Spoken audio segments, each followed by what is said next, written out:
Assalamualaikum warahmatullahi wabarakatuh. Salam budaya Nusantara. Pemirsa dimanapun Anda berada, pada kesempatan ini saya akan mengingatkan kepada para pemirsa untuk mengenang sebuah jasa para pahlawan yang telah gugur mendahului kita. Salah satu di antaranya adalah sebagai ikon para pemuda masyarakat di Lamongan, yaitu Kadet Suwoko. Pada tanggal 21 Juli 1947 terjadi agresi militer Belanda yang pertama. Hal itu diulang kembali pada tanggal 19 Desember 1948. Belanda dengan sebuah serangan yang sangat mendadak, sehingga 128 prajurit TNI yang berada di Maguwo, lapangan terbang yang ada di Yogyakarta, meninggal. Dan para pemimpin Insinyur Soekarno, Dr. Andes Muhammad Hatta, dan Perdana Menteri Syahrir, serta Mr. A.G. Pringgodikto dan Mr. As'ad ditangkap oleh Belanda dan kemudian diasingkan oleh para kolonial. Jogja lumpuh total. Tetapi tidak ada kata menyerah bagi bangsa Indonesia untuk melawan penjajah. Oleh sebab itu, walaupun para pemimpin kita sudah ditangkap dan telah diasingkan, tetapi Jenderal Sudirman memberikan semangat agar terus melakukan perlawanan dengan serangan-serangan gerilya. Oleh sebab itu, sebelum Insinyur Soekarno dan para pemimpin bisa ditangkap oleh Belanda, masih sempat, yaitu memesankan kepada Mr. Syarifuddin Prawiranegara untuk membuat sebuah pemerintahan darurat, yaitu PDRI, pemerintahan darurat yang ada di Bukit Tinggi. Pemirsa dimanapun Anda berada, oleh sebab itu Jenderal Sudirman memerintahkan kepada para pelajar, yaitu para pemuda yang telah menempuh pendidikan untuk menjadi seorang perwira yang disebut dengan kadet, maka diperintahkan untuk kembali ke daerah masing-masing untuk mempertahankan daerah masing-masing dan membantu para pemimpin-pemimpin daerah untuk melakukan perlawanan terhadap Belanda. Salah satu di antaranya adalah seorang pemuda yang lahir pada tanggal 1 Januari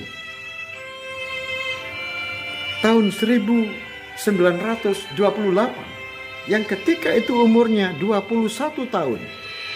Dia lahir di Malang. Namanya adalah Kadet Suwoko. Dia juga dipulangkan ke Malang untuk membantu para pemimpin yang ada di Malang. Karena pada waktu itu sekolahnya ada di Solo, di Surakarta, maka pulanglah Suwoko bersama dengan teman-temannya yang lain, kemudian melewati Sragen dan kemudian melewati Ngawi. Tetapi sampai di Ngawi, di sana ada blokade, penghadangan tentara-tentara Belanda untuk menyisir orang-orang, tentara-tentara, prajurit-prajurit Republik Indonesia. Akhirnya Kadet Suwoko mengetahui hal itu maka dia tidak melanjutkan menuju ke selatan, tidak melanjutkan ke Madiun, tetapi akhirnya dia berbelok ke utara, yaitu menuju ke Cepu. Kemudian dari Cepu, akhirnya dia berjalan ke timur menuju ke Bojonegoro dan sampailah di Mbabak. Setelah sampai di Mbabak, ternyata ada pengepungan blokade yang dilakukan oleh Belanda. Oleh sebab itu, Kadet Suwoko memilih mencemburkan diri ke Kali Bengawan Solo, kemudian menghanyutkan dirinya dengan harapan dia bisa sampai di Gresik. Tetapi Kadet Suwoko mendarat di sebuah desa, yaitu desa Pringgoboyo. Kemudian dia berjalan menuju ke selatan, yaitu menuju desa Pagendingan. Di desa Pagendingan dia beristirahat 1 hari. Kemudian bertemu dengan para prajurit-prajurit, yaitu para orang-orang yang melakukan perang gerilya melawan Belanda, yaitu 7 orang, dan semuanya memiliki senjata api kecuali 1 orang. Sehingga sekarang Kadet Suwoko bertemu dengan tentara-tentara gerilyawan, tetapi tentara gerilyawan itu bertempat tinggal di Gemanto. Oleh sebab itu, Kadet Suwoko diajaklah ke Gemanto dan diperkenalkan dengan kepala desa Gemanto. Pemirsa dimanapun Anda berada, pada tanggal 9 April tahun 1949,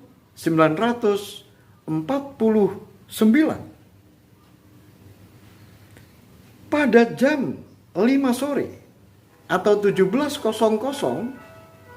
ada sebuah laporan dari masyarakat bahwa ada truk yang bermuatan 12 tentara Belanda terjebak lumpur di desa Parengan. Oleh sebab itu, Kadet Suwoko kemudian bermusyawarah dengan 8 orang, dengan 7 orang, 8 dengan dirinya. Kemudian diambil sebuah kesepakatan untuk digempur 12 orang itu. Maka berangkatlah 7 orang, 8 dengan dirinya.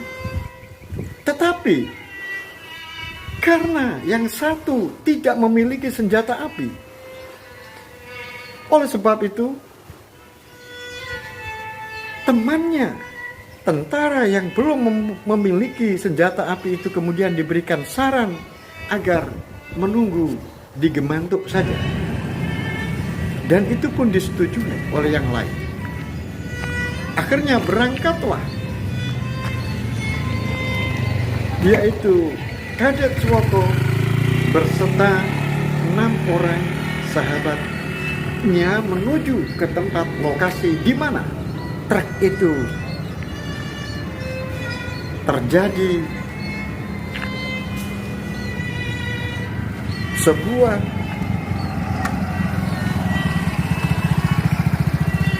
ban yang sebelah di bagian kanan ini terjebak dalam lumpur, sehingga mereka semuanya turun kemudian berusaha untuk menaikkan ban itu, tetapi ternyata masih belum bisa. Pemirsa dimanapun Anda berada, kemudian sebelum melakukan penyerbuan, maka Kadet Suwoko bermusyawarah dulu bahwa nanti diserbu secara bersama-sama, sehingga sekali tembak maka ada 7 peluru yang keluar dan 7 orang harus kena. Dan itu disetujui.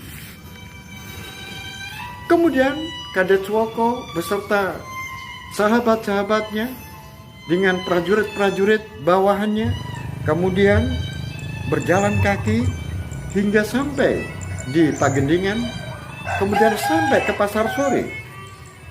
Kemudian dari Pasar Sore, karena untuk mendekati menuju ke Parengan ini agar tidak diketahui oleh musuhnya, maka dia naik perahu sehingga tidak kentara kalau dia adalah seorang tentara. Dan kemudian merangkak menuju ke Tangkis. Kemudian dilihatnya bahwa ada truk yang ban bagian kanannya ini terjebak lumpur. Tiba-tiba, belum lagi Kadet Swoko memberikan sebuah aba-aba penyerbuan secara bersama, datanglah truk berikutnya. Truk berikutnya ini berisi 30 orang. Sehingga total seluruhnya kurang lebih 42 orang. Kemudian Kadet Swoko berpikir lagi, apakah diurungkan atau diteruskan penyerbuan ini? Karena 7 orang melawan 40 orang. Dan mereka semuanya membawa senjata. Oleh sebab itu, setelah dimusyawarahkan, maka mereka mengatakan pantang menyerah. Aku tidak takut mati. Itulah semboyan dari para prajurit yang masih muda. Rata-rata mereka masih berumur 20 dan 21 tahun, 19 tahun. Mereka punya semangat yang luar biasa. Akhirnya, setelah ada aba-aba dari Kadet Swoko untuk melakukan tembakan, maka 7 peluru langsung ditembakkan dan 7 orang meninggal. Kemudian setelah tembakan itu mengagetkan orang-orang Belanda yang ketika itu sedang berusaha untuk menaikkan ban truk yang terjebak di lumpur itu, akhirnya mereka melakukan pembalasan. Karena jumlah dari mereka lebih banyak, sehingga mereka terus melakukan penyerbuan. Tetapi Kadet Swoko mundur secara teratur untuk mencari tempat-tempat supaya menghindari sebuah tempat yang terbuka. Kalau tempat terbuka justru malah lebih untung mereka. Oleh sebab itu, Kadet Swoko memerintahkan mundur untuk mencari pepohonan, yaitu di perkebunan pisang dan sebagainya, sehingga mereka bisa amping-amping atau sembunyi di balik pohon-pohon itu. Pemirsa dimanapun Anda berada, keadaan semakin sore dan remang-remang sudah mulai membayang. Akhirnya mundur sampai di Pagendingan, terus mundur ke selatan. Tidak tahunya ternyata Belanda sudah mengepung, karena mereka ada sebagian yang sudah lari dari Parengan itu menuju ke selatan dan sampai ke Dempel. Kemudian pasukan itu ada yang ke timur dan juga ada yang mengepung dari utara. Sehingga mau tidak mau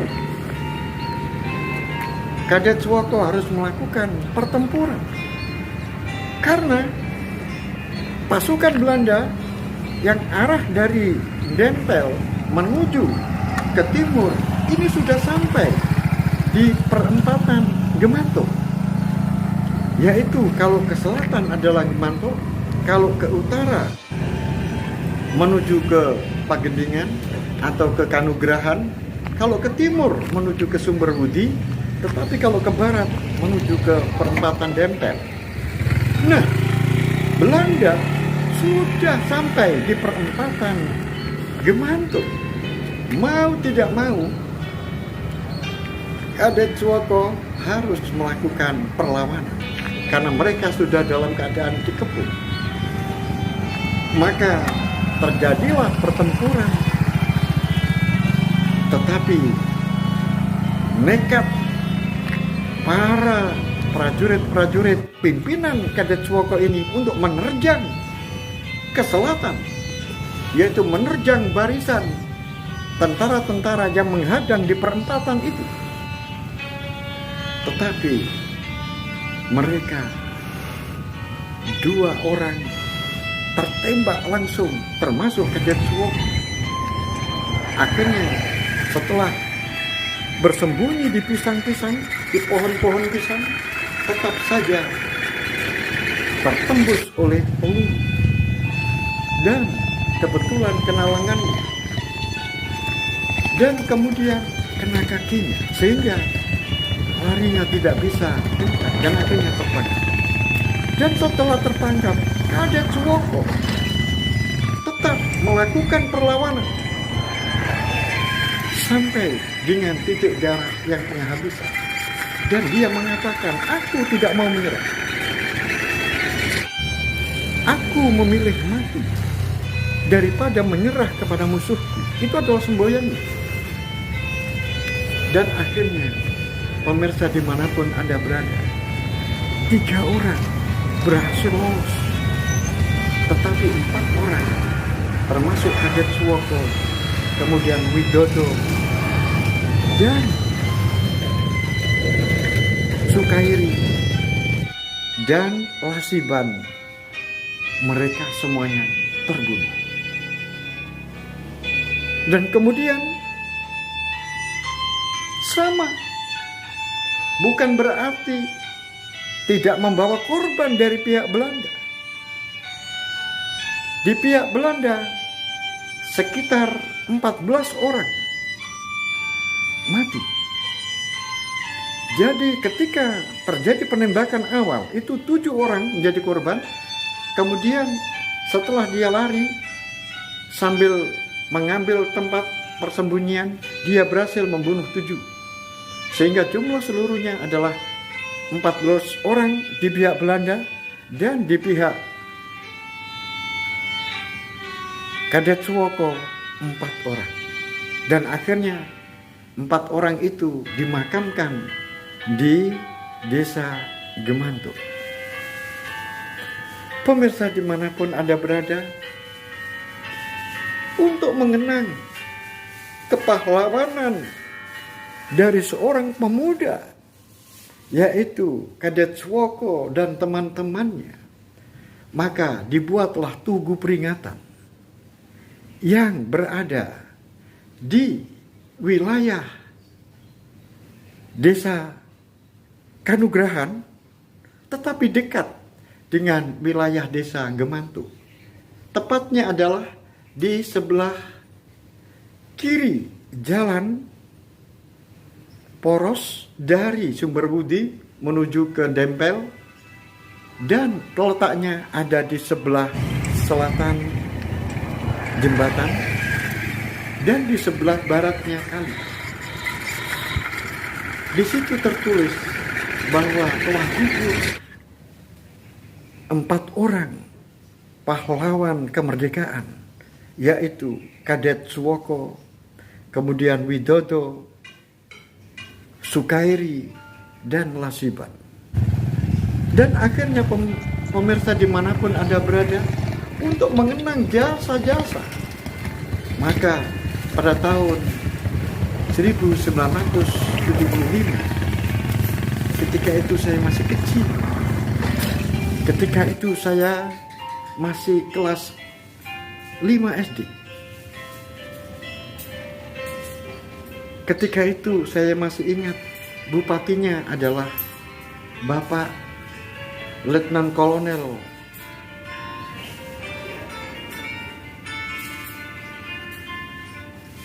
siapa ya? Saya lupa.